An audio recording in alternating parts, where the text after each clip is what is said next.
important topic, even this morning in the introduction. The IPA president was talking about the urgency of climate change and how to put this in action and planning. So I think this session will be very relevant to address this question. We will start the session with John Stack, who is Senior Executive Engineer at Dublin City Council, who will be sharing his practical experience and best practices of nature-based solutions in connection to planning. Just one technical point, we have a Q&A box, so if people want to ask questions, feel free to pop in questions the whole time during the session, and we will have a half an hour Q&A with all our speakers at the end. So feel free to ask the questions during the sessions. We look at them, we keep them, and then we'll come back to the questions part at the end. So yeah, John, if you are ready, we can start with your presentation. Thank you. You can hear me? Yeah, all good. Perfect.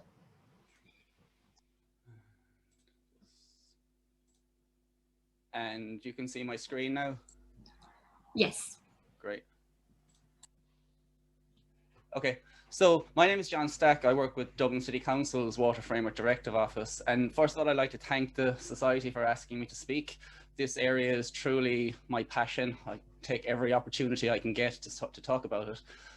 So today I'm looking at nature-based solutions, but not from an engineering perspective as I normally do, but from the role of planners. And I hope I don't offend anybody, but here we go. I'm going to talk about some definitions first, then I'm going to ask some questions, look at some of the problems we're trying to solve, and then discuss how we could probably solve some of these planning issues through the eyes of nature-based solutions. So definitions to begin with. These are really important, particularly when it gets to different professionals talking to each other at the planning stage and the development stage. So I'll start with green infrastructure. This is a definition that I've used for quite a few years now by Benedict and McMahon, and it really captures what green infrastructure is. It's an interconnected network of natural areas and other spaces. That's the key bit, this interconnected network of natural areas and other spaces. And then they have, you know, by having green infrastructure, you achieve certain things that can then ultimately benefit human beings living in and around that area. So nature-based solutions, the definition is somewhat different, and how you interpret the definition of nature-based solutions can really influence how you apply them later on. So this is a definition from the IUCN, actions to protect, sustainably manage and restore natural and modified ecosystems. But the real key with it is about addressing societal challenges. So we're trying to ask the question of how we can have development that restores our ecosystems, but also allows us as human beings to interact with our environment and live high quality, rewarding lives. Nature-based solutions, they're not a single action, but a whole range of things that you can do. So this is where the first issue around definitions comes in. I have the word prioritizes in inverted commas. It's not necessarily the correct word, but green infrastructure is founded on ecology, whereas nature-based solutions, looking at various definitions, seem to be based and founded on societal challenges, and that includes maintaining a healthy environment, climate change, etc., etc. But there's one thing that stands out here. Nature-based solutions, they use the power of functioning ecosystems as infrastructure, and that is really a critical part of this definition here. It's really important that we have a look at this, which we will shortly. This is a list of examples of what nature-based solutions are. And every single one of those are really good projects to do and to deliver, but they're all kind of local and site-specific and so on. And I think the bigger question, the bigger conversation has to be towards the big picture and how we can plan that our nature-based solutions are contributing to a larger strategy on a much bigger scale. So as I said, there's no, like, all of these are really good examples, but by and large, on their own, they won't achieve a whole lot in terms of restoring ecosystem function and so on. Because I work with water, I'm throwing this slide in. So nature-based water retention measures, they're an example of what nature-based solutions are.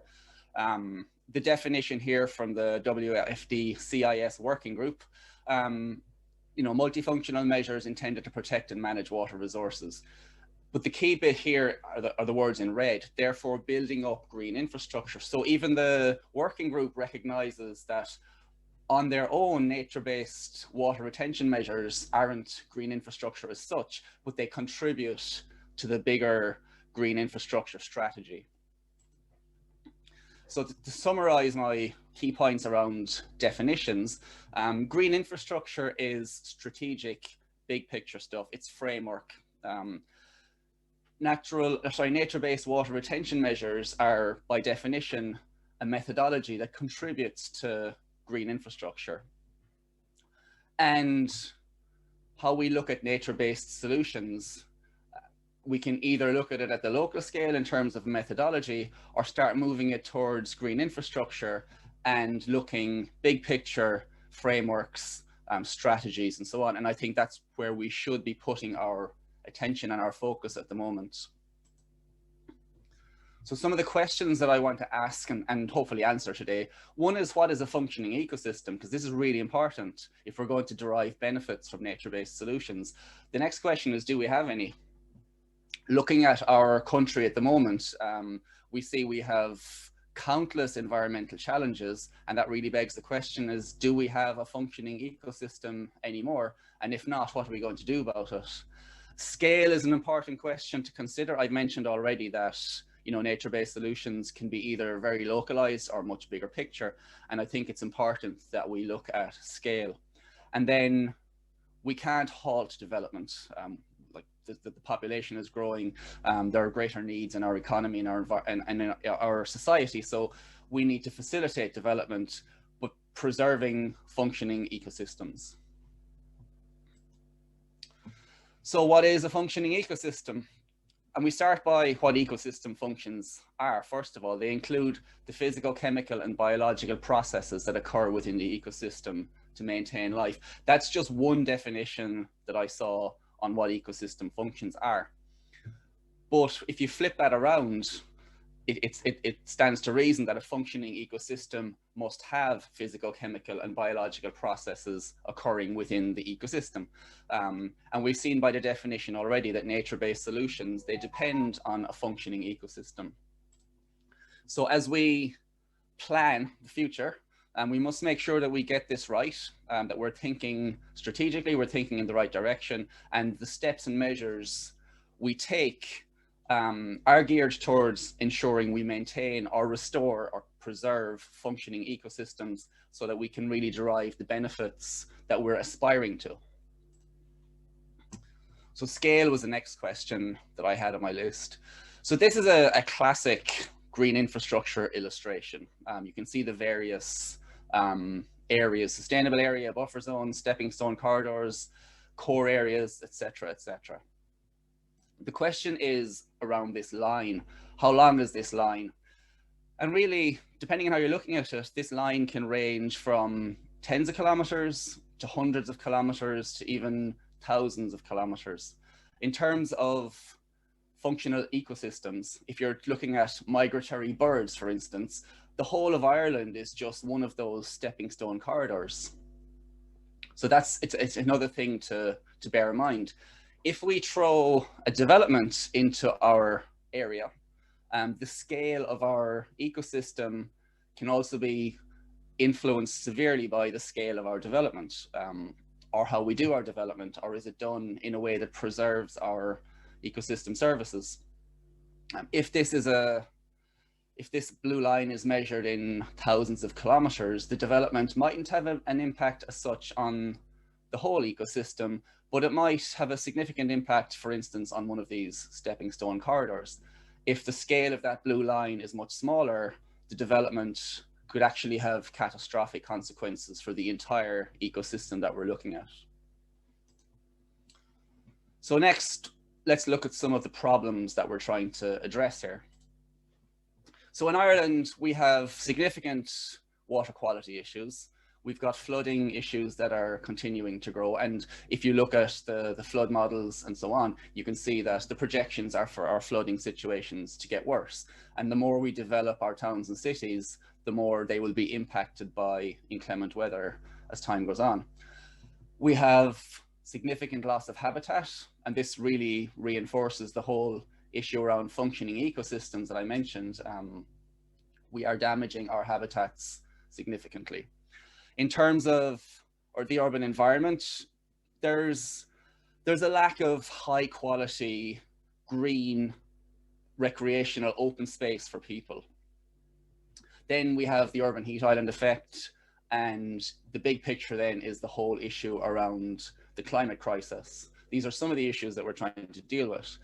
And they're all, you're looking at environmental issues here. But on top of that, as a country, we're trying to deal with housing and homelessness, public health, air quality, food production, clean drinking water, and so on. And as we try and address all of these issues, we can't really look at each one individually. We have to start looking at what programs and plans can we put in place to deliver multiple benefits and multiple outcomes. So let's try and look at this through the eyes of nature-based solutions. So again, I'm using that image that I had a few minutes ago. And the first question I have to ask is this really a land use management question that we're trying to solve? And is this the best way to look at it? And I kind of think it is. So we have our target area here. We want clean water in it.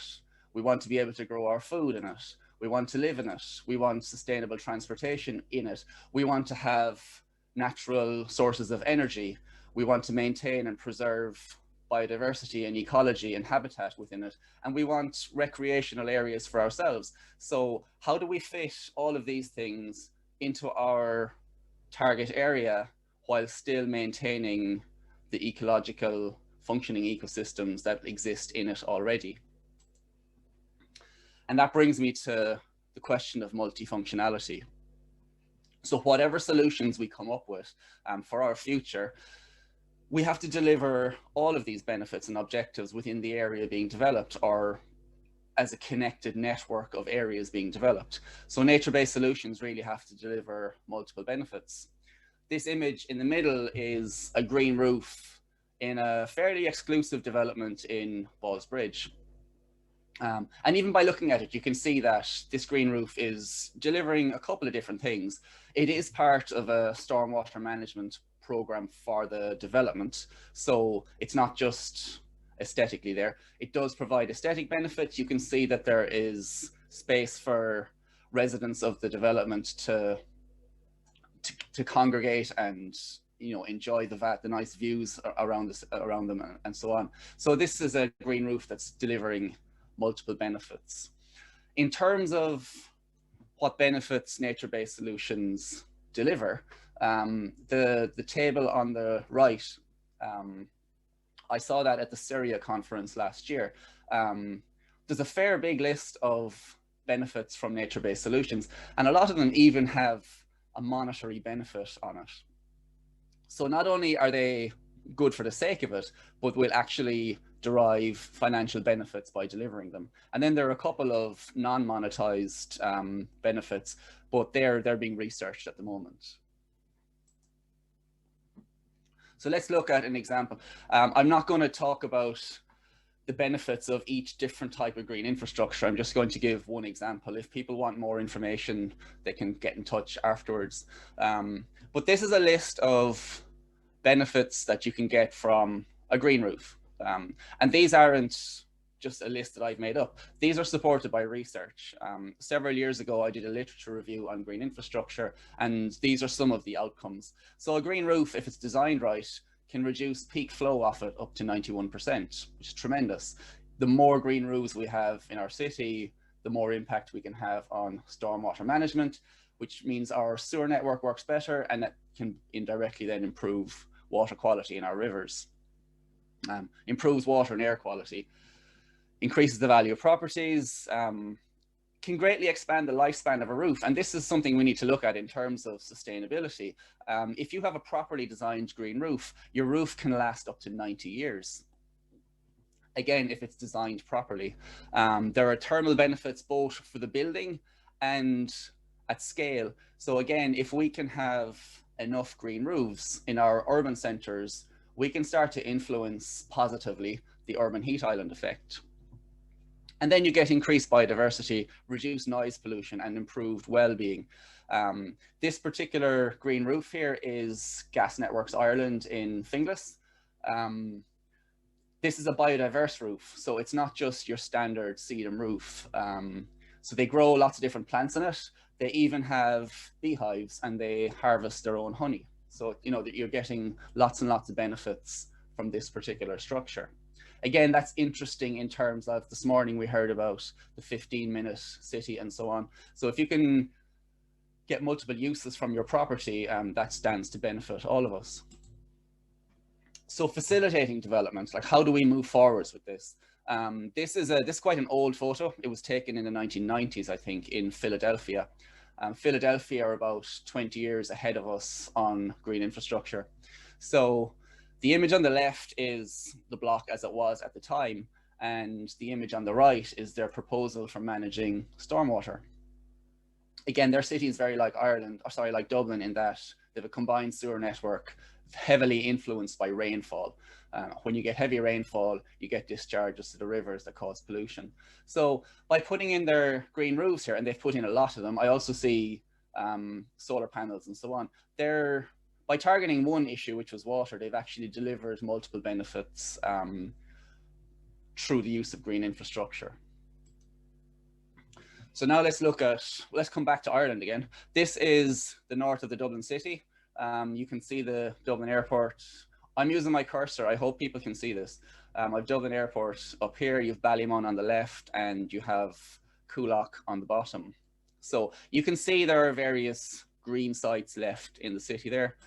So this one is the Oscar Traynor Road site. It recently had a proposal turned down by city councillors for housing. I have a particular interest in this site in that I want to daylight a river that flows through it and turn that river into an amenity for the people who will ultimately live in this site. But right now it's earmarked for housing. This site up here is earmarked for Dublin Port's inland port. They want to have an inland port here so that they can move containers out of the docks as quickly as possible, store them there for distribution around Ireland. This is earmarked for industrial warehousing. So is this. That's now Decathlon. And this is a site for a proposed super depot in Dublin for Dublin City Council. So you can see the future plans for this particular area are significant. There will be major land transformation in this area in the coming years. And this is why I'm asking the question, is our use of nature-based solutions really a land management question? So let's look at one of these sites now. It's the one in the middle for the industrial warehousing. So you can see we have a golf course, the Logue Park golf course on the right. I've just put in the River Santry there, flows. Now some of this river is underground, by the way, and some of it is open channel. And there's also a stream flowing through this site, which is a tributary of the River Santry. I'd like you to pay particular attention to the interconnected network of hedgerows. And hedgerows are a really important ecological corridor in Ireland, particularly for small mammals. The shaded area is the area proposed for industrial warehousing. So you can see that we're going to lose the ecological corridors. We're going to have significant land transformation. I don't know what the impact of the rivers might be, etc., etc. This part of the site has a very steep slope, so it doesn't lend itself very well to industrial warehousing. And that to me is an opportunity. So some of the potential consequences for this site, in terms of water, we'll have loss of groundwater recharge. The river could potentially dry up during some parts of the year.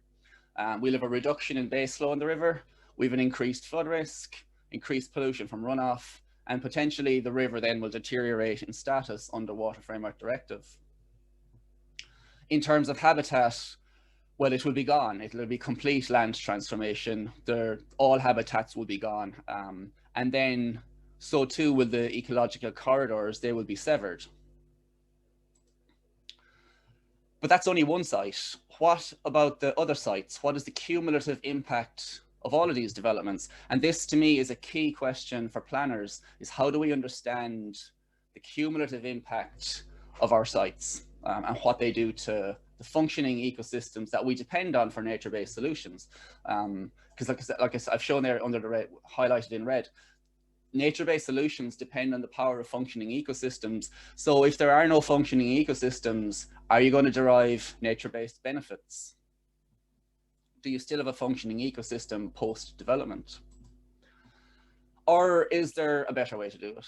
Could we move away from our traditional approach to, let's say, industrial warehousing and look at it on a foundation of green infrastructure?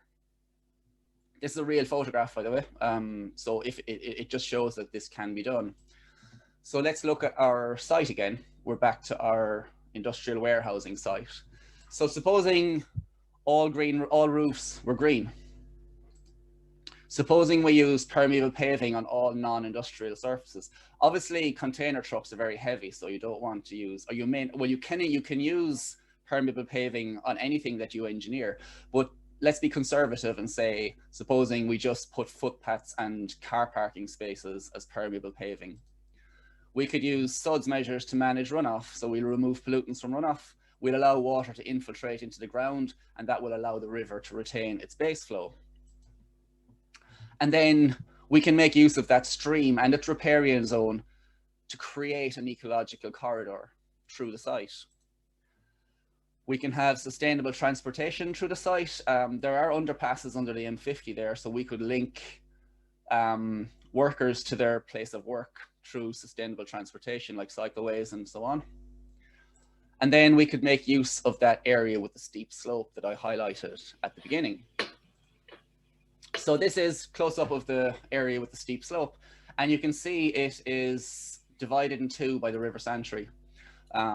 So the bigger area, we could designate or dedicate that to habitat, ecology, and biodiversity. And that could include, for instance, some terraced ponds for stormwater management. And then on the other side of the river, we could have a recreational area for the people working and living in this area. Just bear in mind that industrial warehousing, it's heavily industrialized, obviously. So for example, during your lunch break, there's nowhere to go, there's nothing to do. And I think that's a need that needs to be addressed for people working in sites like this.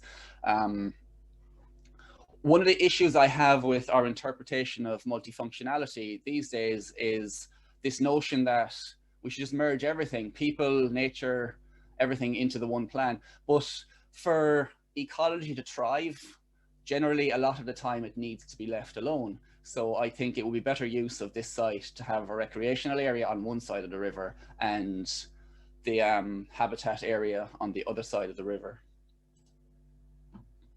I don't just want to talk about developers and developments, because there's a lot of housing stock in Ireland. So in 2016, there were over 2 million houses in Ireland. And research shows that private gardens can have more biodiversity than even some public parks, largely because our public parks tend to be large areas of monocultured grass. Homeowners can do quite a lot if we can give them some guidance and encourage them not to transform their gardens into cobble-lock, for instance, or hard standing surfaces. So I'm doing a plug here, I'm being quite bold. My colleagues and I have developed the first, what we hope is the first in a series of publications for homeowners, a how-to guide for rainwater planters. And this is an example of a very localized nature-based solution. The picture on the bottom left is one we recently installed in a house in Stoneybatter as part of a project we're doing.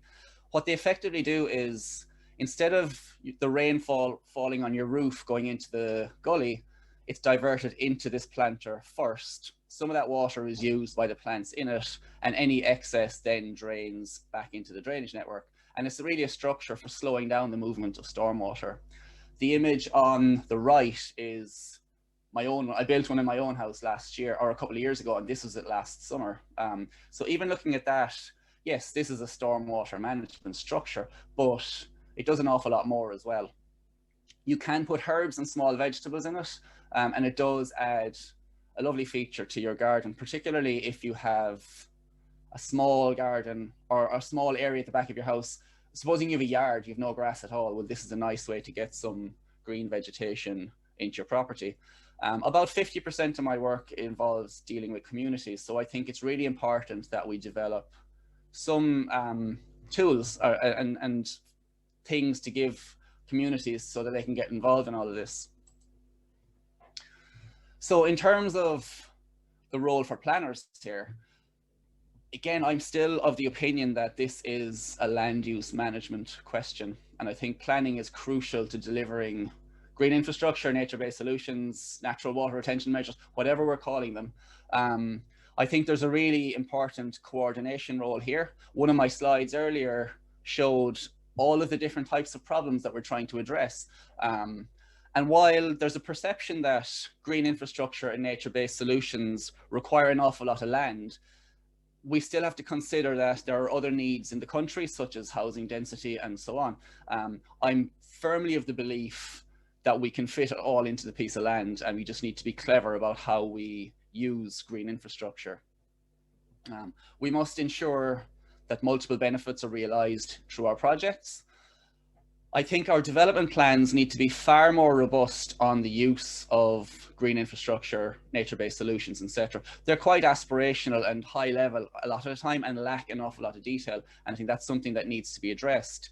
And really importantly, we sort of have to stop looking at the planning application scale and start looking at what is the scale of the environment that we're living in.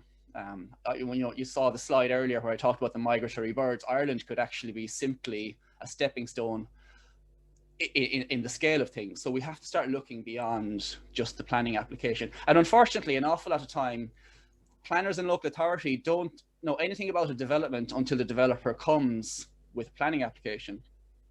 It's too late. I think there are things that...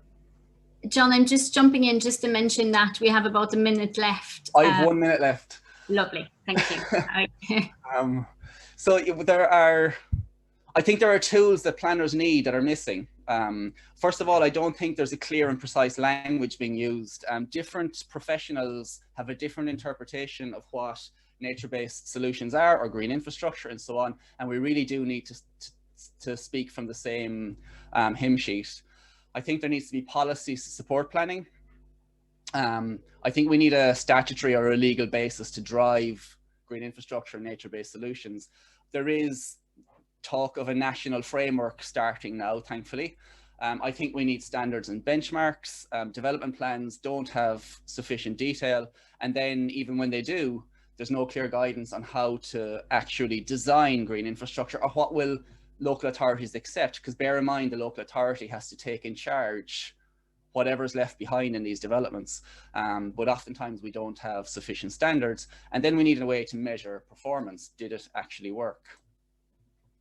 So my final slide, I think we need to distinguish between green infrastructure, nature-based solutions and natural water retention measures, and we need a common language. We definitely need to prioritize a functioning ecosystem. We need to achieve multiple benefits, and we need to work with the landscape. So you can see where I showed the area that was not useful for industrial warehousing being useful. We need a multidisciplinary and systemic approach, and top down and bottom up. The communities and householders can do an awful lot. So thank you for listening. I talked really fast at the end. I did practice, but I'm happy to take questions as and when they arrive. If not, you can contact me directly. Back to you. Lovely.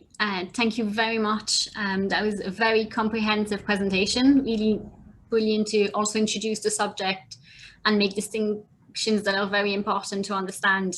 And I think we have a great transition, because we're now moving on to, I suppose, the planning perspective. And we will have the presentation from Gillian, who is Spatial Planning Manager at Glasgow City Council and has extensive experience. I won't do too much introduction and I'll let her get straight into it. As usual, if there's any questions, pop them in the Q&A and we will have the Q&A session at the end. Thank you. Okay, I feel as if I'm about to do a ta-da moment for John, because I'm a planner, I'm a special planning manager. Planners are the hub, we're the biggest asset managers there, because we're the ones that control what you can do with the land, whether we own it as a council or not within the city, because we develop the development plan. We are masters of all, and we jack of all trades, master of none, for want of a better description, as I go into this. So let's see if this will move. And it's not moving. So I have a great start. I'm going to stop sharing and going to start again, because that didn't want to do what it should be doing, which is not a good start to this. So let's see if I can get it to move this time. There we go. Excellent. So what are nature-based solutions? Well, John gave you his idea. I think they encompass a whole load of things. I've just come from the Connecting Nature Innovation Summit, which is a 3-day virtual summit that was running from Glasgow, but lots of stuff were coming from Trinity College Dublin, who are our partners. So we've been on 4 years of a 5-year journey to try and figure out what the heck nature-based solutions is. I'll hold my hands up. I'm useless at biology. I know nothing about ecology, and I can't name one plant species from another. And I really don't need to be able to do that as a planner. I need to just understand how places work. So we've tried to unpick it. So lots of the green infrastructure projects have planning. So they plan them and they deliver them. They fund them by capital, but nobody ever thinks about the stewardship. So if you start to think about a nature-based solution, it needs technical solutions. You can call them GI, you can call them green projects, green recovery, whatever the heck you like, but they need a technical solution. You need some form of governance, and we're really good at doing that governance at the planning stage and the delivery, but not at the stewardship. We need some form of financing and businessing. Ideally, we can try and make some businesses out of that, whether that's not-for-profits or profit businesses. We need co-production or collaboration, taking our communities with us. We need time to step back and reflect. So think about the bumps in the road and not try and solve all the problems at once. Let's do bite-sized chunks of this. And we need to know why we're doing it, what impact it's making, and how that impact can change it. So that's the lovely data. So it's about much, much more than biodiversity. Now, one of the definitions, John, we're giving you were all the technical ones. One of my colleagues at University East London came up with this as a thought process when you're thinking about doing an action, a policy, or you're dealing with something. So does what you're about to do use nature or natural processes? Does it provide or improve social benefits? Does it provide or improve economic benefits? Does it provide or improve environmental benefits?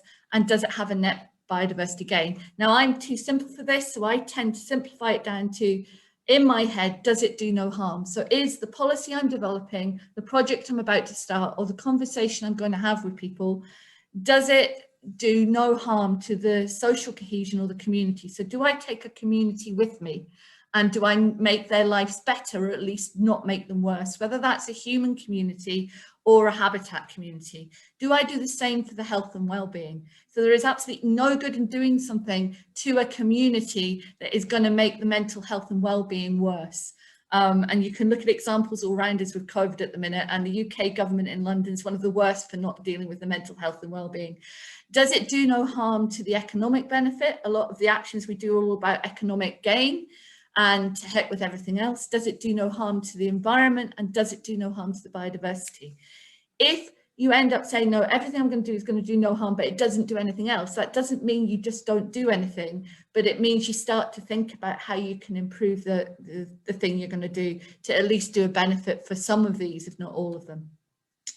This is another version of the diagram that John showed you, but what it's trying to say is there's a whole load of challenges. You want to try and design at scale, so you might start small, but you want to be able to replicate that, so never ever reinvent the wheel. If you found something that works, replicate it across. That gives you something at scale. What you're trying to do while you do that is look at the economic feasibility, and if you can cluster things together, you're more likely to get funding. You're looking at the biodiversity gain, and you're looking at inclusive governance. That's taking the community with you. While you're doing that, you're doing a balance of trade-offs. Is this site better for this or that? If you're doing multifunctionality, it isn't chuck everything in the bucket. It's do 2 or 3 things on that site, and which one of those things is going to bring the funding in. You adapt your management as you go, and you adapt it to make sure it's long-term sustainable. A lot of the projects we do, we have a ta-da moment where we cut the ribbon and then we go, oh heck, how the hell do we keep this thing going? Because there's no budgets in councils and there's no experience in communities. The end aim is to mainstream it and make it sustainable. So I'm going to take you back to planning's origins. Back in the 1840s, it came out of a response to health. One of my heroes is Patrick Geddes, worked in Edinburgh about 100 years ago. I went to Heriot Watt to train as a planner, and some of the people, the school was set up by some of his compatriots and himself.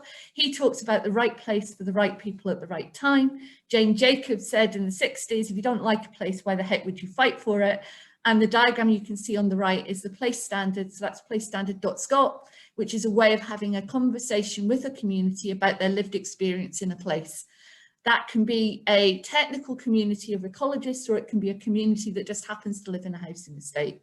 But you need to start taking communities with you. How do we embed this in Glasgow? Well, we start with our development plan, as all good planners would. It was adopted a few years ago. It has, like every plan, you can place snap with the Dublin plans on this and the ones in Cork as well, a healthy, high quality place and a compact city. But it also says, like every city in Europe says, that we want a vibrant place, a thriving place, a connected place and a green place.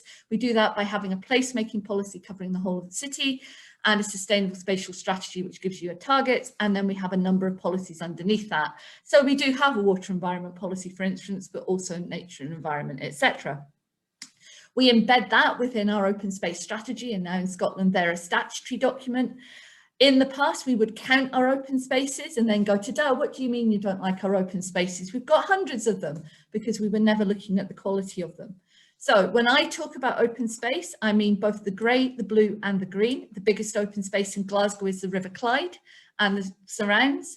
So all of the green spaces, the blue and the grey is a civic space, but ultimately we want to reclaim the pavements and some of the roads as our open space to use for people and not cars or electronic vehicles.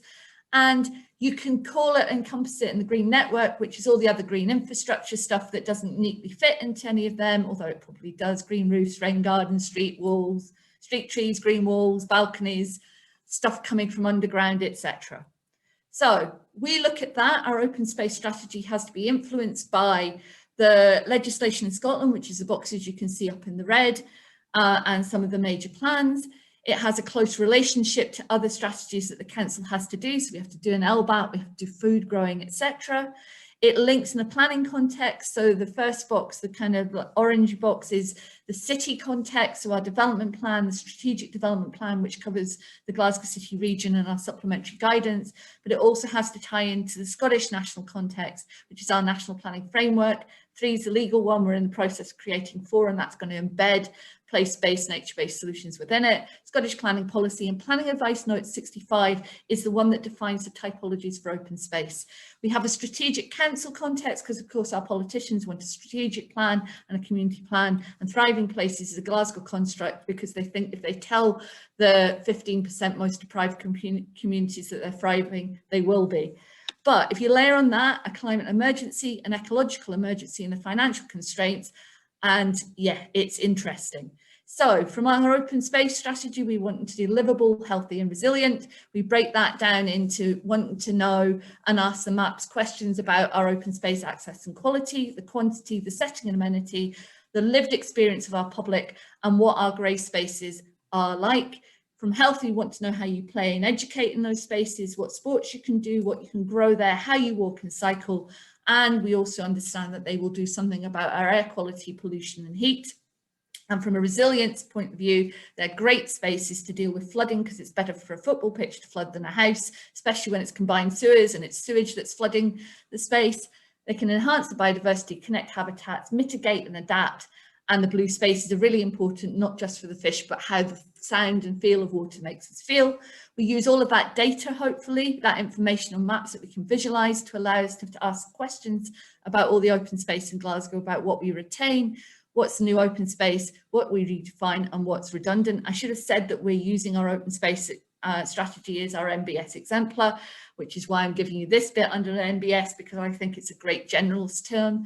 So that gives you the flow that we're doing. We've got a vision, we identify the information that we know, we map it on an interactive map, then we ask the map a question and it will tell us what our current need is, what our future need is, and then we can make some decisions using that information. We are currently playing Hunt the Data with colleagues in our project, but we are going and grabbing data from Scottish Government, UK Government, from the UN, from our health board, from our social workers, from people that didn't know they needed to give us data. And we are challenging our colleagues who are dealing with flooding, who have produced data in PDFs and Word docs, because that's as much use as a chocolate teapot when you want to bring it into a map, because you've got to reinvent the data. We are bringing in current heart disease data, etc. There are issues with data. We have challenges about the level of it. People are scared about confidentiality, how often it's collected. So we discovered we had woodland data that's 10 years old. We only discovered that because somebody found a 10-year-old email. I have no idea why, but now we have to say who is responsible for this, why didn't we update it, and how much time will it take us to update it now? There's local government versus health, who holds the data, local government versus local government, and the formats that it's held in. I would argue that as planners, we want it on a map. That means it has to be on GIS, and you have to give those GIS maps back to planners to play with, because as a planner, the first thing you should be able to do is play with maps and use them to inspire you to think differently. We all need to collaborate. Now, if this works, this will start moving. So this is our live dashboard. I will put a link into the chat afterwards. What it has in the middle is our open space strategy map, and around it we've tried to visualize some of the data we've got. So we've got some data on crime, life expectancy, business. We've got information about the dashboard at the left, which will come through, and you can see where we've got some of the data sources from. That will give you a hint as to where you might be able to find those data sources if you're in Ireland or somewhere else.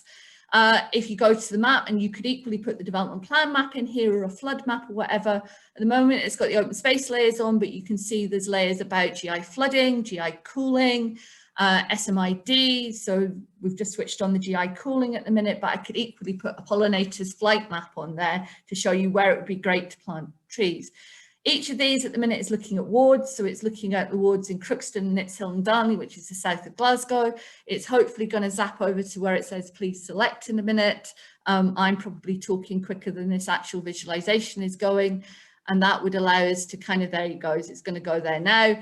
And it will go up and say you could pick other areas in Glasgow, and it's going to try and change it to, it's pointing out that you could go to Annisland or Annisland's West. It's going to click on the city centre in a minute, and you should see the live data streams change as it goes. This is trying to pull in live data that we've got. So when this video was made, it was updated 2 minutes ago. So here you go, it's going to pull in city centre, east and west, and you can see all the data changing as we go.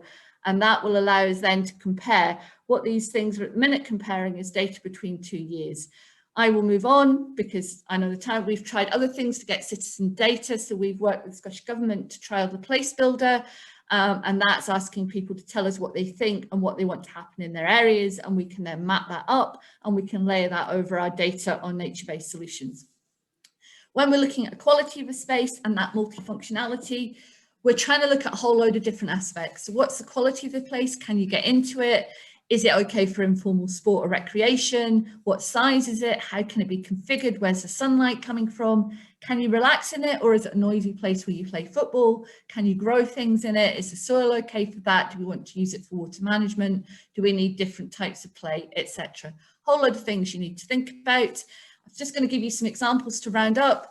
So one of the examples, this is Croftfoot School, where we work with the kids and the flood alleviation, flood management guys to create a surface water infrastructure, because that area flooded, so it's better that the school playground floods than the houses around it. This is another one, this is Barrowfield. If you're a Celtic supporter, you'll be able to see the edge of the parkhead over on the right-hand side of that diagram. This was the bus coach park that was used once a week when people came to Celtic Park. The community had to live with the dereliction because football's not on every day.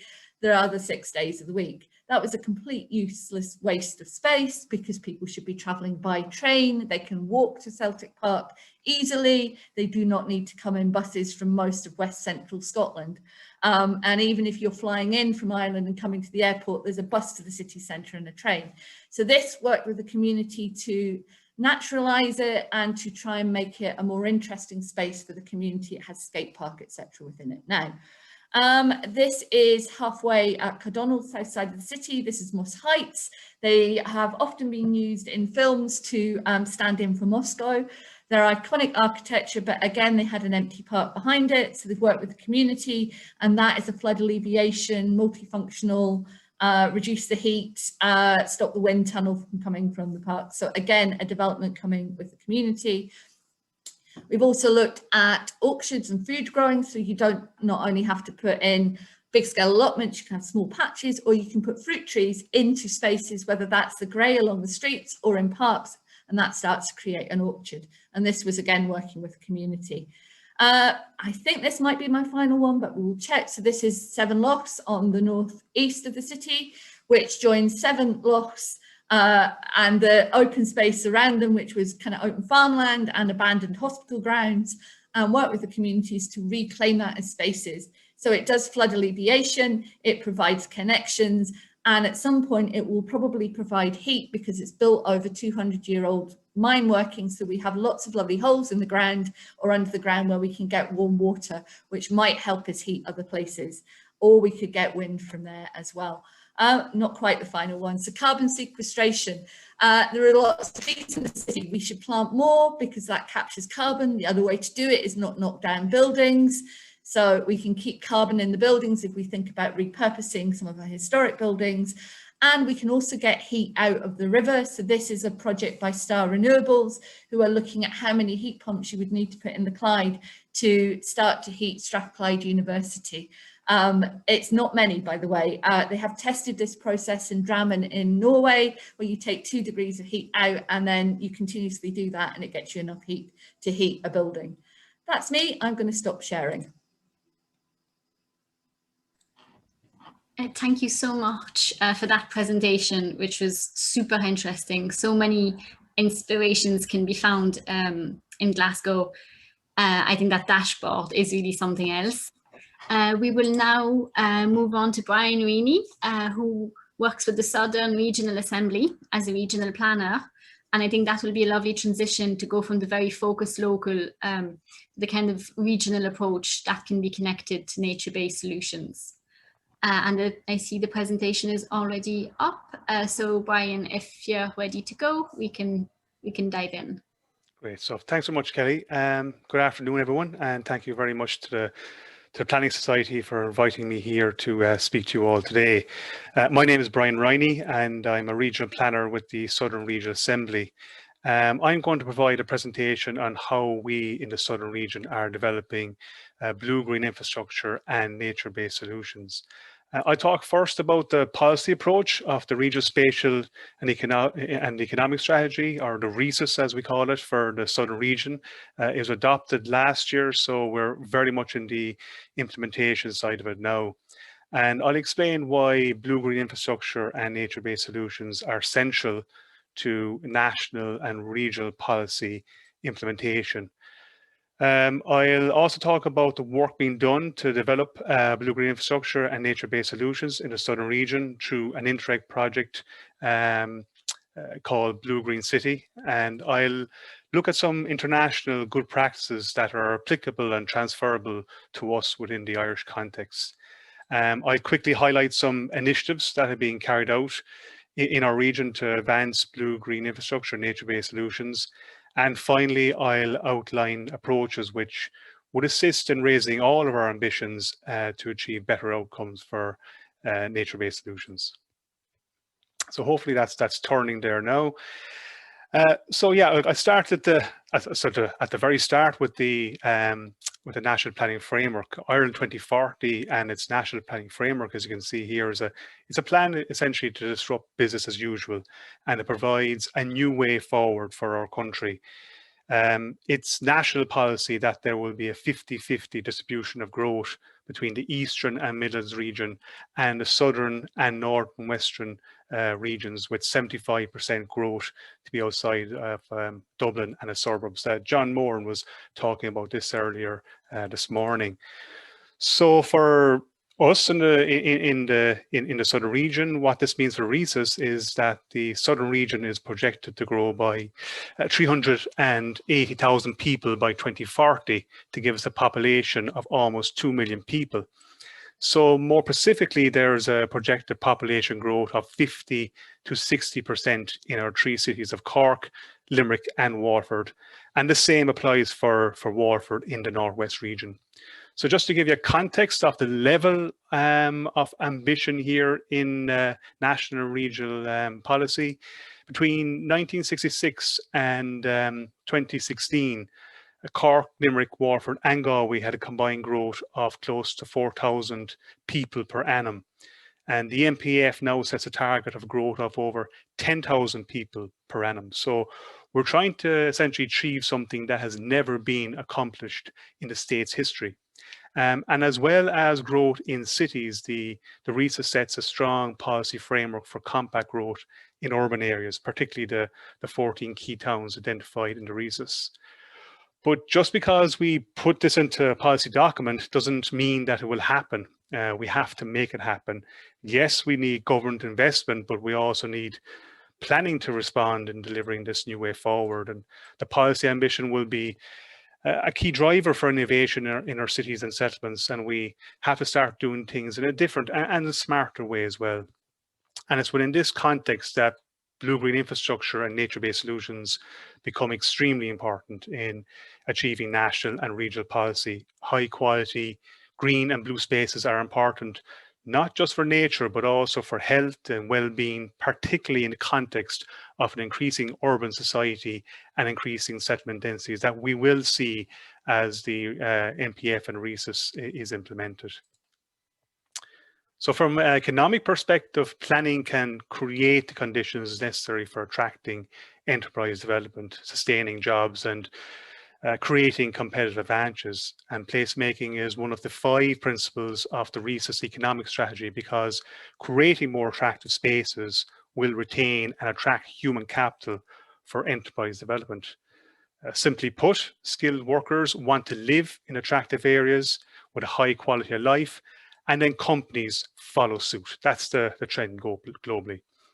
Blue-green infrastructure and nature-based solutions can play a real pivotal role in delivering better placemaking and thereby implementing the region's economic strategy. So the challenge is really incorporating these elements into placemaking. And this means that local authority development plans need to be more ambitious and demanding in this regard. And we need to ensure that this follows through at project level. Climate change it was talked about by Conor Norton this morning. It is changing the context of planning. It's a significant catalyst for refocusing priorities and strengthening the environmental dimension and its integration into policy direction and project design. Blue-green infrastructure and nature-based solutions will have a key role in both mitigation and adaptation, and this makes them very valuable tools in tackling the causes of climate change while also building resilience for the future. And in relation to the environmental strategy of the RESUS, the RESUS recognises that a policy approach based solely on environmental protection and conservation will not suffice. The factors of environmental progress are assembled around local, economic and social motivation. The success of this method can be clearly seen in these initiatives here, the Burn Programme and the River Allow Catchment Management Group.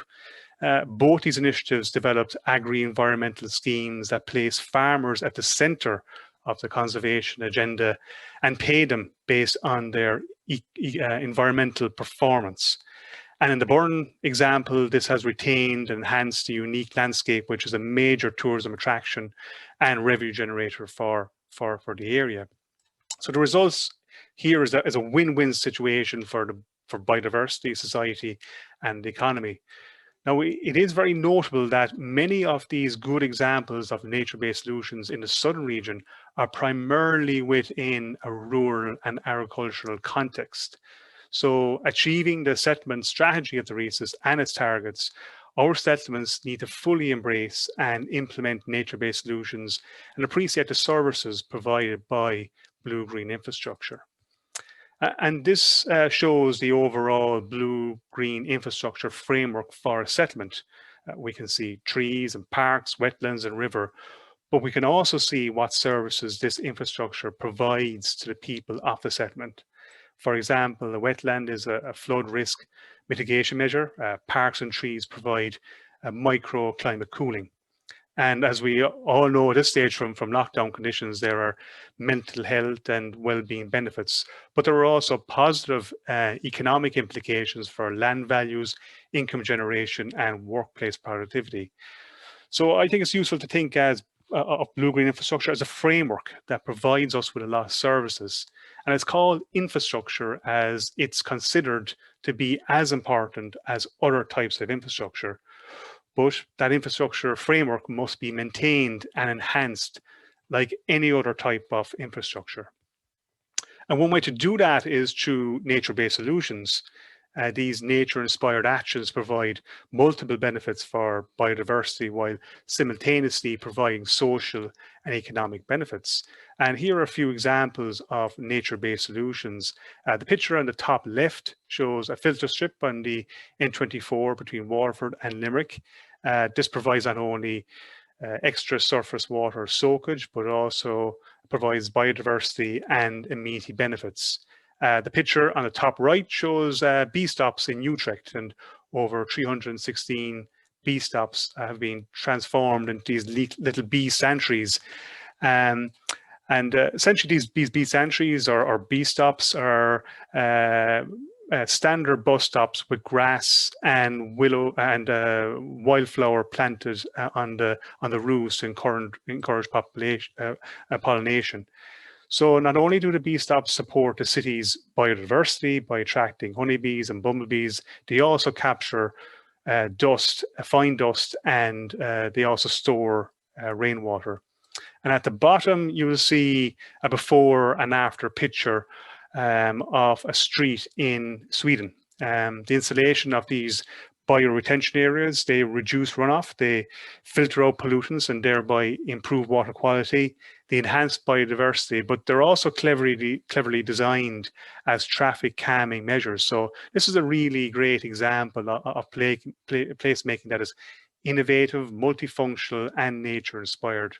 So as you can see, nature-based solutions is a system of methods, and for that reason, I tend to look at it as a system, as a methodology that will expand and enhance the existing framework of blue-green infrastructure. So to advance these concepts in the Southern Region, the Southern Region Assembly are participating as a partner in an Interreg Europe project called Blue Green City. From our perspective in the Region Assembly, we see this project as an implementation tool for RESIS policy objectives. It's an opportunity to work with stakeholders within our region to investigate the shared challenges that pertain to the implementation of blue-green infrastructure and nature-based solutions. And like all EU projects, we are exposed to international good practices which can provide a pathway for progress and solutions in our region. But first, what we need to do was define the problem we are trying to solve in our region. That then acts as a clearer basis to approach our EU partners and to seek their assistance. So we formed a regional stakeholder group containing Irish Water, 3 local authorities. We took a sample of local authorities. It would be quite unwieldy to do all 10 local authorities in a region. We also included the Office of Public Works, National Biodiversity Data Centre, LawPro, the Climate Action Regional Offices, and others as we felt necessary. And together we started to define our shared challenge in the Southern Region.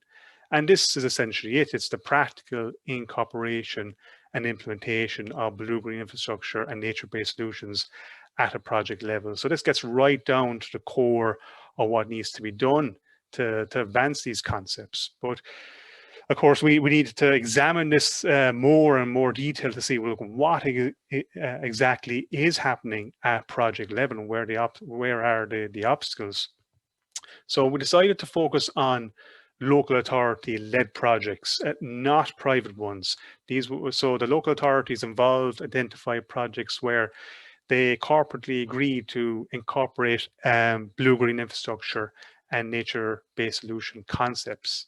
And to assist the local authorities, we brought in expertise from the public sector organizations, many of who I mentioned there earlier on.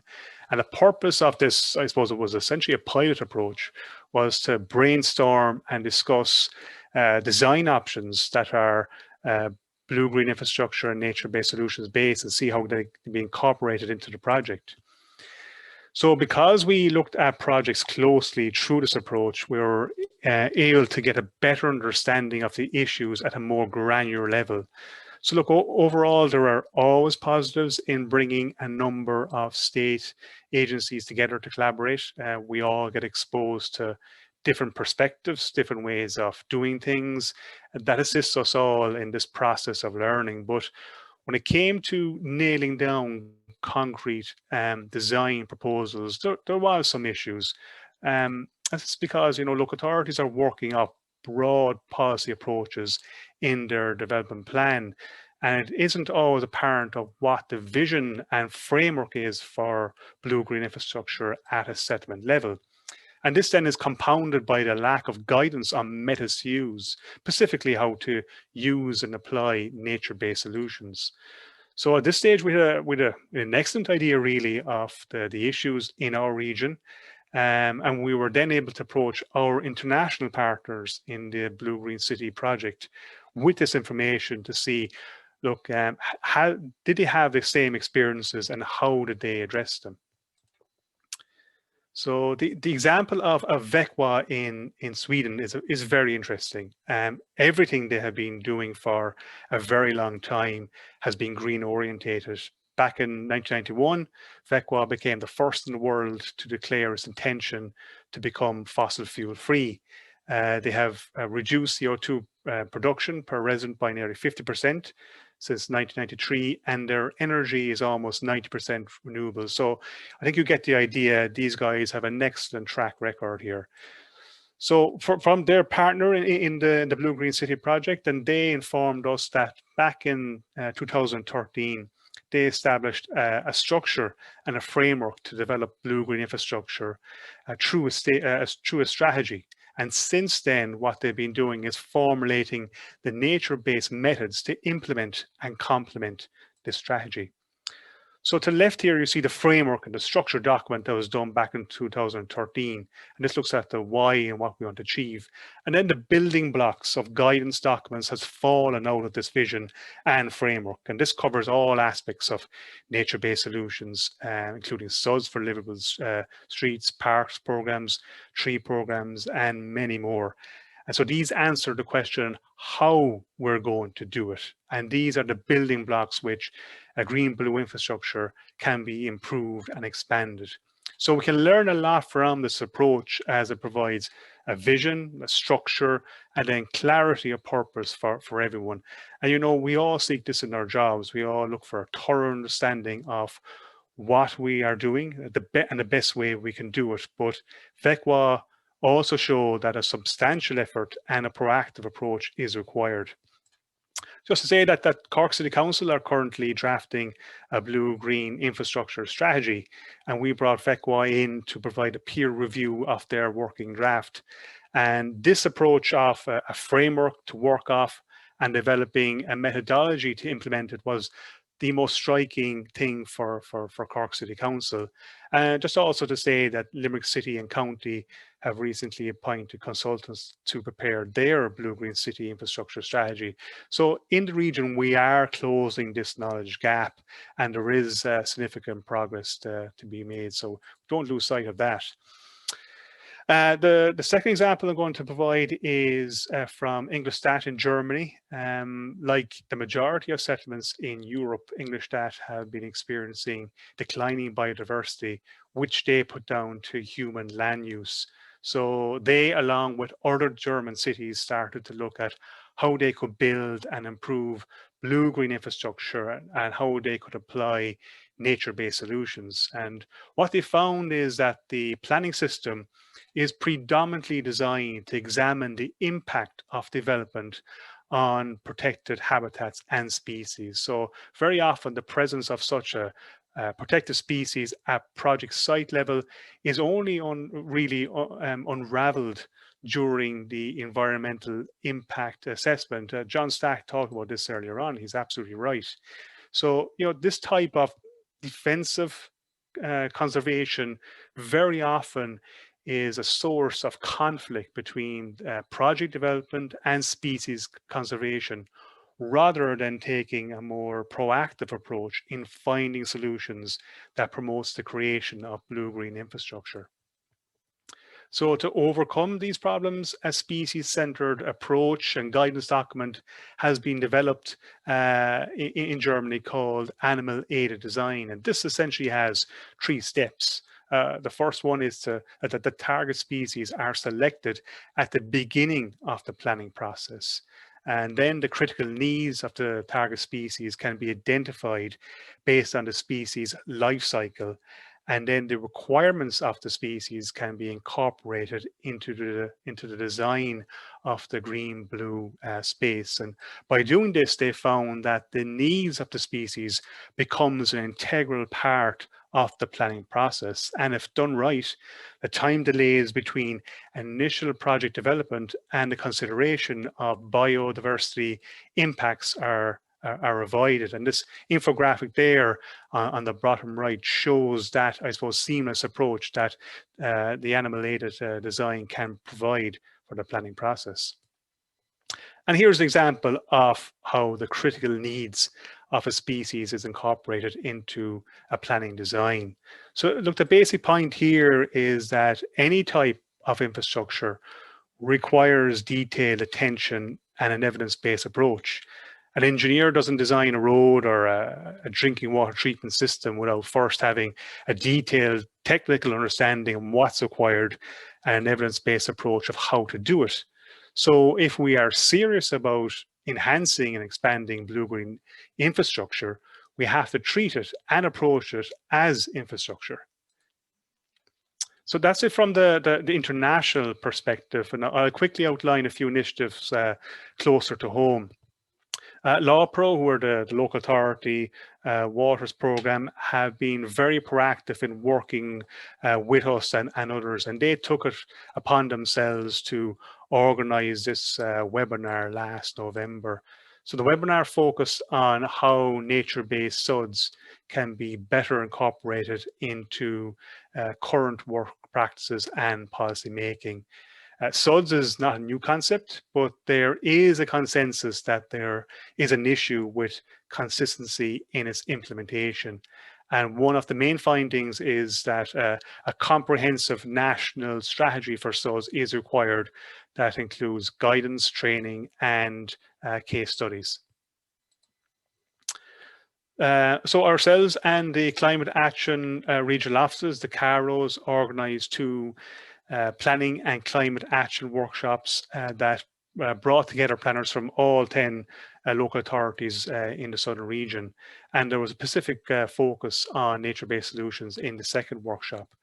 The emphasis of these workshops was to foster peer learning, but also to raise the ambition and innovation in policymaking for the 10 local authority development plans, which are currently being reviewed.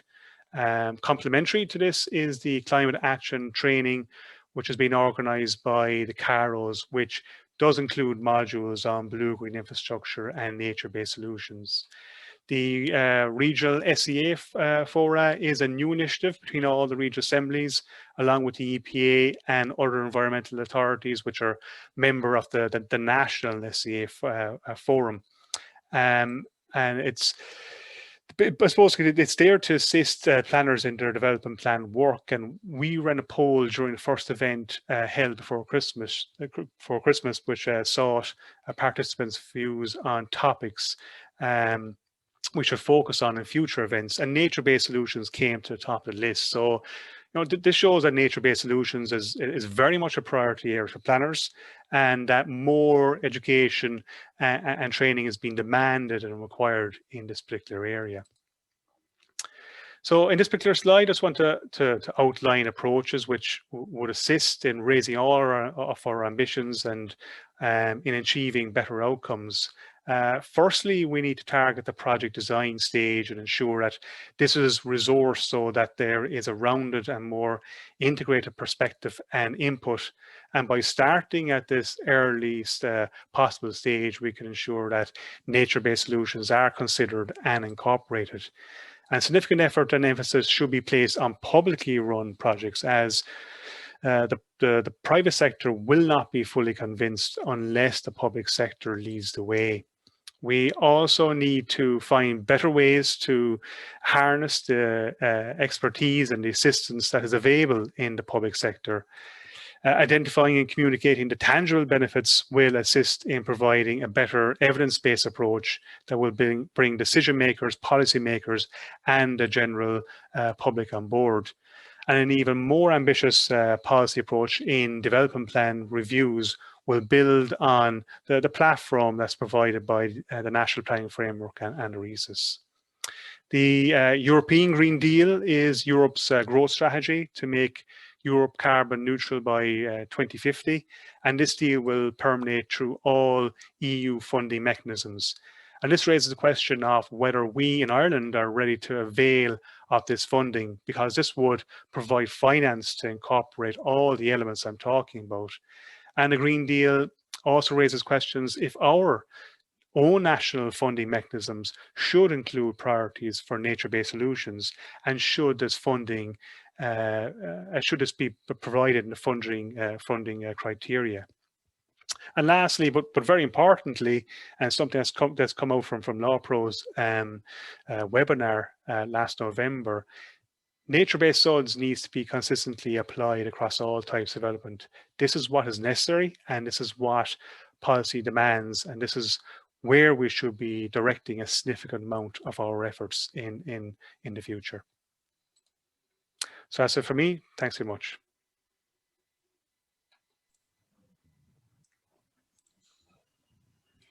Brilliant. Thank you very much for that presentation. I think we have a lot to talk about, so I let Brendan jump in for the Q&A. Thanks very much, Kelly, and thank you everybody for your presentations. And thanks for the questions and answers, no, the questions without answers that have been coming in. So I'd like to just put a few things directly to one or two people, if that's okay. Perhaps John, paraphrasing some of the things that came up in the chat. You spoke a little bit about planning and a land as a land management challenge.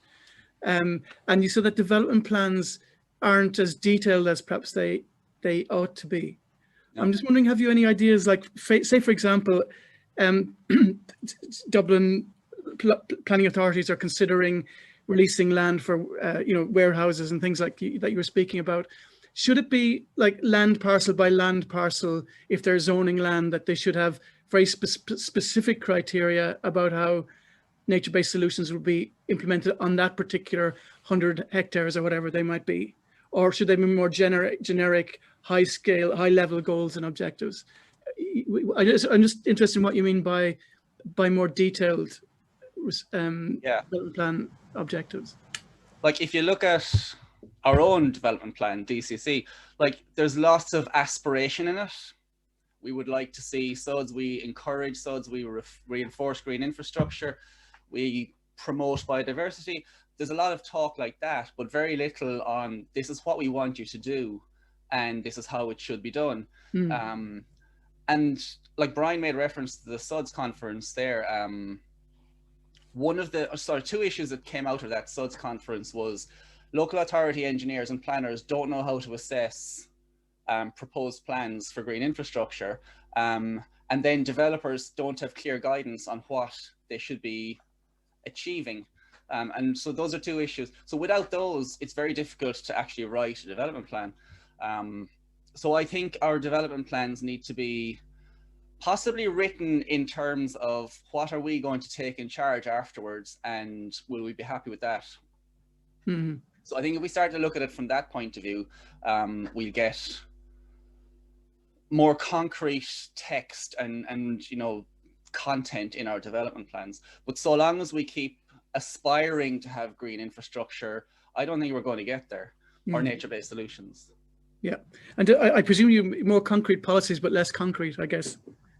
Yeah, an awful lot less concrete. Yeah, yeah, or permeable. Yeah. So just on that point as well, you know, so for example, if the local authority is considering releasing land for residential development, and the developer is making calculations around, can I make a profit on this? They will factor in things like Part 5 for social affordable housing. They'll factor in, you know, they'll net out the area for roads and things like that. You know, something like green and blue infrastructure, nature-based solutions, it is in a way a burden on those working out the viability of a piece of land that might be delivered. So it's a kind of interesting that you're making the point that this should be done really early on, well in advance of the project phase.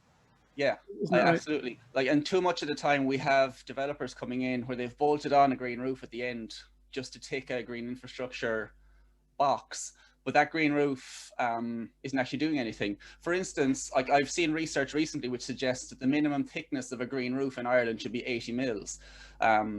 But an awful lot of developers are putting in even down as low as 25 mils of thickness of their green roof. So if we're trying to derive a benefit from nature-based solutions, and that's in the context of water there and the 80 mils, that green roof, if it's 25 mils, was a waste of time. Yeah. So I think we need that kind of detail as well. Yeah. There is a little bit of giving and taking going on, isn't there? So where, you know, where some greenfield land is released for development, you often see architects' drawings with really elaborate developments with green stuff on the roofs and the 3D drawings. Yeah, I'm just not necessarily to answer it, but there might be a degree of greenwashing going on in some of the proposals that don't really address the things at the level of detail you're talking about. Yeah, exactly. Brilliant. Could I just bring on, somebody mentioned Ian McCarg there, Gillian, in one of the questions. And it's really interesting that you mentioned Patrick Geddes, and Ian McCarg is, we think of as a Scottish person, but yeah. But it's really interesting how you spoke about GIS and the importance and value for GIS to planners for decision making, and not just bringing up nice maps, but being able to interrogate them to work out scenarios and models. It was really interesting when I came here to UCC that the GIS specialist in one of the departments was fascinated by Ian McCarg because he was doing GIS before even the technology existed, by using multi-layers. So not only did he influence planning and thinking about green infrastructure, but he also influenced the development of the very technology that you use. So if I take it backwards, I hopefully look younger than I actually am. So I trained as a planner in Edinburgh in the 1980s. And that was when you had colouring pencils. My first 4 hours of planning as a 17-year-old was, here is a pencil, this is brown, this is for residential, and we coloured in maps. And we then took out tracing paper and we layered maps. So planners have always done that. What happened in the 90s and the late 90s and the 2000s when I was working in planning was GIS came in and some corporate body and councils went, oh, that's got nothing to do with planners. They just need to describe verbally to a GIS person who has no environmental background what they want to draw. So what happened in a lot of council places was the person that used to get out the red line pencil and draw the red line around the planning application then became the person that did that digitally. So when I arrived in Glasgow 15 years ago, I couldn't get at maps. People are using Google Maps. Now, McCarg is a landscape architect. There are people that love him in the art college or whatever, but as a planner and a pure planner, because I didn't do a degree in anything else because I can't draw for toffee, actually planners have been layering maps on top of maps for years. I have a copy of Sheffield University's copy of the Glasgow Clyde Valley Plan by Abercrombie. It is a beautiful book of maps where you can layer a map on top of a map and they use the map to analyse. And we've had a gap for 30 years where planners have not been able to do or use the key tools in their box, which is to layer maps and ask interesting questions. So planners have always layered health data on top of maps and gone, oh, there's a whole bunch of unhealthy people there. Why are they unhealthy? Oh, the drains might be not working, or their houses might be flooding, or they might be in a wind tunnel, or we're building rotten houses or whatever. We've always done that. We just haven't, we've just disconnected from it in the last, so GIS has gone into engineers' hands, it's gone into geotechnical hands, but it's taken so blooming long to get back in the hands of planners. So all I want is planners to have a plan.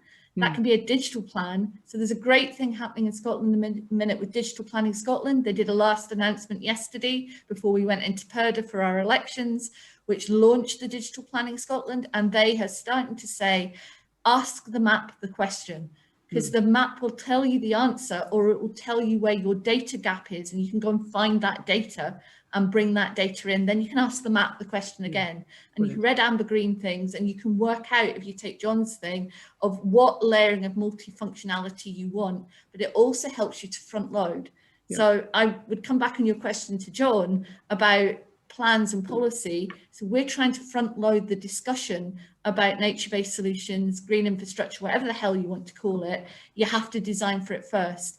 We're getting really fed up with architects and landscape architects designing their boxes and then trying to retrofit the green infrastructure or the MBS in afterwards. Actually, your buildings and how they fit, and that is a little bit of McCarg's design with nature. Figure out what your land looks like, figure out what your slopes look like, figure out how it works, and then use your skills as a designer to design your building and stuff to fit in with that. But what we're not very good at with developers at the minute is saying you have to provide this green infrastructure, or you have to provide green walls and green roofs, and they don't cost for it. They're looking to argue all of the good stuff out of the thing because that will make them more profit. Brilliant. Thanks very much for that, Gillian. And could I just maybe ask either Bryan or John to comment on this question about how easy have you found it to be able to bring people along on board with you, either other technical people or communities or developers, you know, to be able to convince people that this is the right way to go. Like, it's one thing for the expert to know what's a good thing, but to bring the others along. Is there something in your experience that you'd like to comment on there? That was one of the questions that came up. Maybe John, I might go first on that. I suppose in the Southern Region Assembly, I suppose we predominantly work with local authorities and state agencies. So I must say that there's all local authorities are extremely enthusiastic and positive in this area. And I suppose, Brendan, you know, it certainly is required now, and it's essential, it's necessary. Development plans are being prepared across all our 10 local authorities, and they're grappling with the issues of having a biodiversity crisis, a climate emergency, then the policies that come from the regional and national level. So yes, I mean, like I absolutely would say that they are embracing this in a very positive manner. And I mentioned in my presentation just about the workshops that we did with the Carrows before Christmas. Why we did those particular workshops was to, you asked this question of John earlier on, was to kind of really examine and hone in on the policy approaches of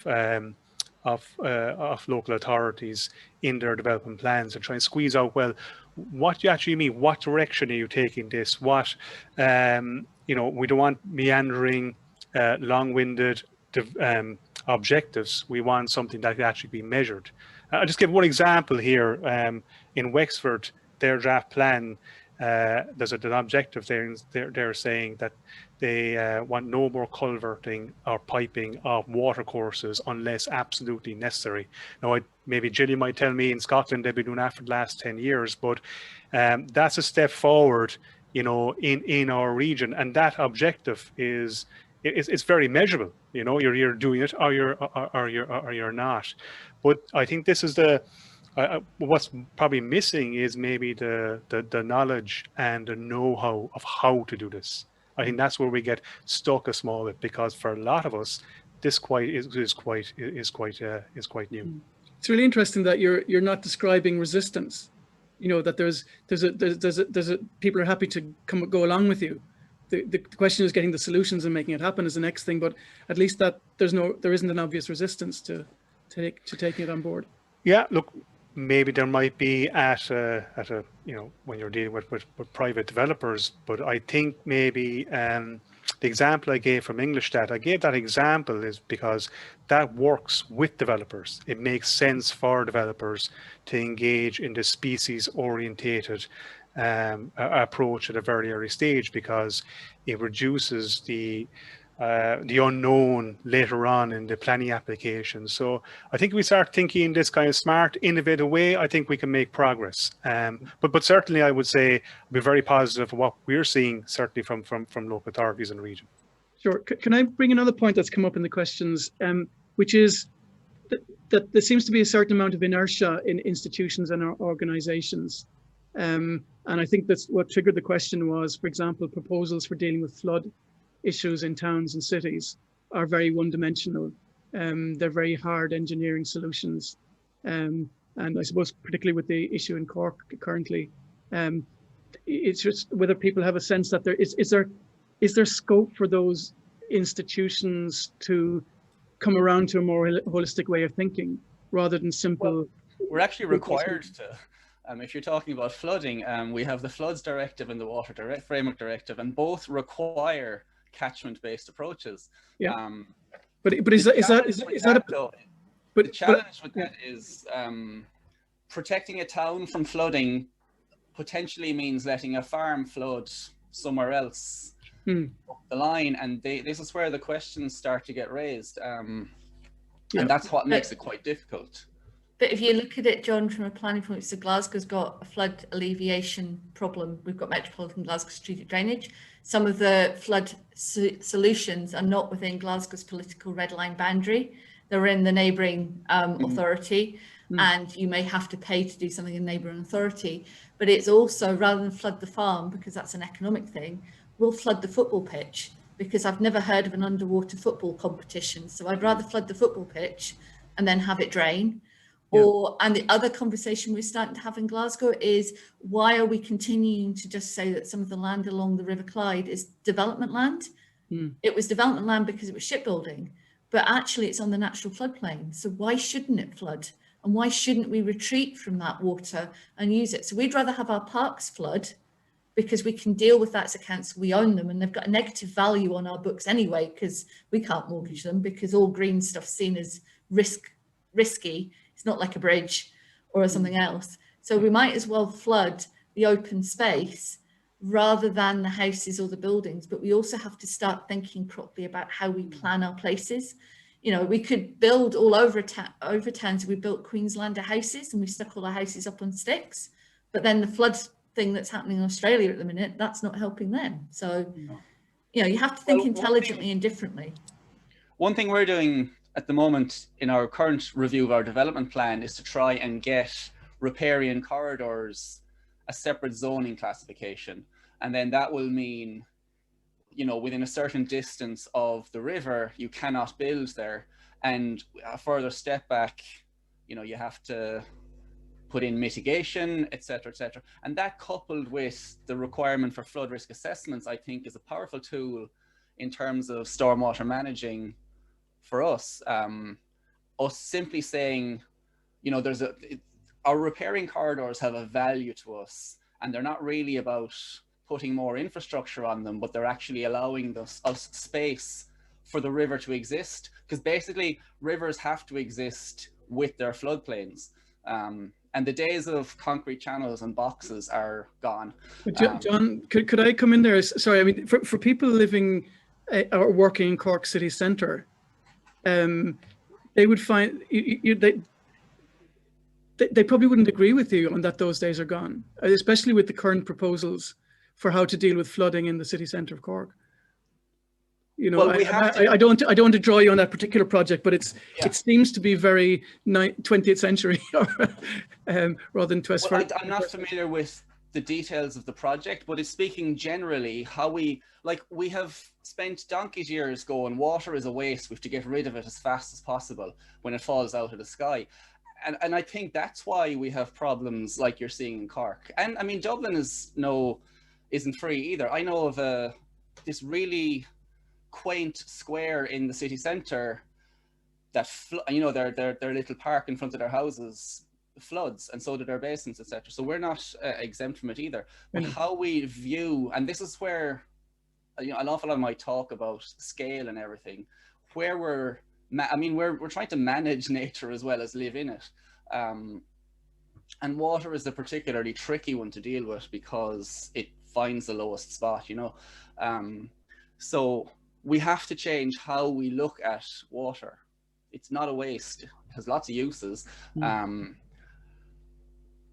But in the 60s, from there onwards, we straightened everything and sent water careering to the coast as fast as possible. Now we have to live with that. So how are we going to undo that? No, but yeah, I suppose like it's the benefits of conferences like this and the ones that you've been attending around the place. The dissemination of these ideas among decision makers is probably crucial. Can I just ask, maybe move the question on slightly a little bit? I wonder if anybody could comment on transportation a little bit. We saw some of the interventions on national roads, Bryan, in your presentation, but somebody was asking about sustainable transportation and the ways in which transport projects can, and it might even include things like greenways or maybe even using waterways as methods of transportation as well. Whether there are really big wins to be had by looking at transportation in terms of green infrastructure. Gillian, yeah. I think the way we're looking at it is the connections between places and spaces. So Sustrans, which is a big charity in the UK, has hooked on to the 20-minute neighbourhood. We're not doing 15 minutes, we're doing 20 for some unknown reason. But they are giving lots of funding to our roads engineers to try and get their heads round walkable spaces and cyclable spaces, because a lot of our cycle routes in the past were effectively cycling motorways. So it's really easy if you're looking at connections to widen the road and put some greening in. In a place like Glasgow, where we are built over mine working, you could take the heat out of the ground at the same time you provide the connected route between it. So that could heat buildings, or you can put street trees and shade. The issue for all of that is the long-term management and maintenance of it, the stewardship of it. So, Cork's probably like Glasgow, you've probably got small canals or rivers that have got pathways, but it's who maintains them and who owns them. And sometimes that burden falls on the council. And until we can switch to some form of natural capital accounting, or we can start to capture the value of having those spaces and claw back some of that funding from the health boards, or because if you go for a walk, that'll improve your mental health and well-being, it'll improve your fitness, you're more likely to be able to fight diseases, you're more likely to be employable because you'll feel better about yourself because you've had a brain recharge or whatever from being outside, and you've walked somewhere rather than getting in the car. You've reduced the pollution, you've reduced the noise, and so on and so on and so forth. But it's making those connections that it's not nice to have, it's what you should have normally. So when we're looking at our open spaces, for instance, we're looking at accessibility. So it's not as a crow flies, it's where the actual entrance is into that actual open space, whether it's the river, the park, or a linear thing, and how you can get to it. We have Pollock Park in Glasgow. You can get to it from the affluent communities. It's really difficult to get to it from the housing estate because we stuck a blooming great motorway in the way between it and them, and then gave them a little bridge and a horrible entrance that comes in through a dark forest that doesn't feel safe and doesn't feel welcoming. So there's a whole load of design stuff there as well. I think we're probably going to have to wrap up the questions and answers there shortly, but could I push one point across if anybody would like to answer this, which has to do with, and I think it was commented on earlier, that there's a big pressure on local authorities in Ireland now to deliver more housing. It's easier to deliver housing on green fields than anywhere else. And, whilst a lot of the things we've been speaking about the compact city and how those ideals can very easily mesh with the ideas of green infrastructure, nature-based solutions, they're very compatible. But on the other hand, in the places where we do have green belts, for example, as urban containment tools or ways of keeping the compact city, that in the national planning framework documents, we find the statement that green belts are useful around large urban centres. And one of the benefits of a green belt is that it can provide building land when it's needed in the future, which is, and I know the discussion about green belts in Britain, England in particular, is quite different and quite fraught. But what worries me slightly is that, something that's very holistic in ideas about a green belt, is being sort of replaced by discussions about ecology only, and not about these other things like landscape amenity, beauty, and urban containment. Where it should be a marriage of absolute perfect marriage of a set of ideas that it can break down if we go off in different tangents, if you know what I mean. So there is still a lot of pressure on land to be built on, but maybe, yeah. So I don't know if anybody wants to comment on that. Gillian has her hand up, so she can go first. I was just going to say very, very quickly that in Scotland, there is a move to try and do brownfield first, because there's so many problems with vacant derelict land that you need to do that brownfield first. Developers will always go for greenfield because it's shovel ready, it's easy, it's cheap. They don't have to think they'll get a huge profit, but actually that doesn't carbon contain, it doesn't decontaminate places, and it doesn't solve some of the other problems, societal problems that we need to solve.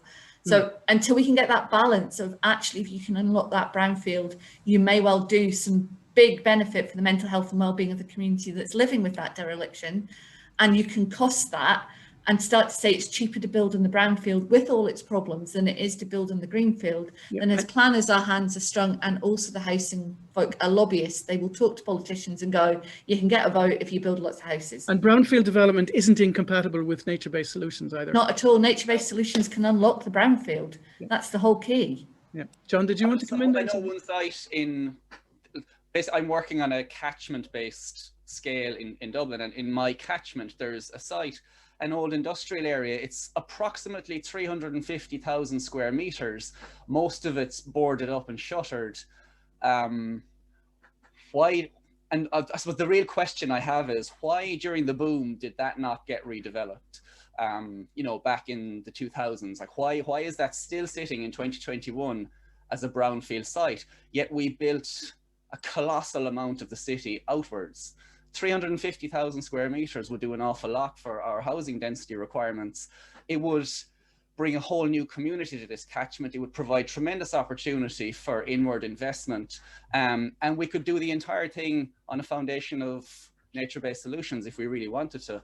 The real question I'd ask is, what is the total cost of encroaching into our green belts for housing? And don't just look at the benefit for housing, but the